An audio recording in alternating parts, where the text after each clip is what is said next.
Every once in a while, we choose a recipe that seems so simple, you might think, who needs a recipe for that? Today's recipe might sound like one of those, but once you taste it, you'll understand why it's so special. First of all, when it comes to buying tuna, I don't believe that all tuna is equal. Maybe I'm a tuna snob or it's just the way I grew up, but for me, tuna should be white, solid, and packed in water.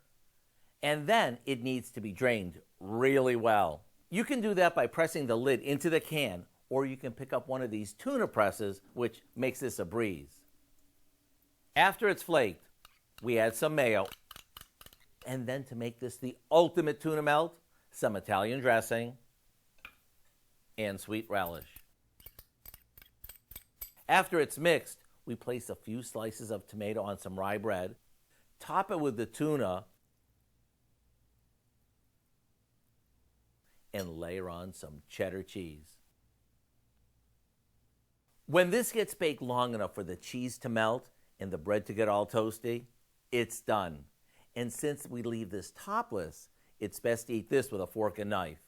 The recipe for what we call the ultimate tuna melt is on our website and would be perfect to serve with a bowl of soup and some chips.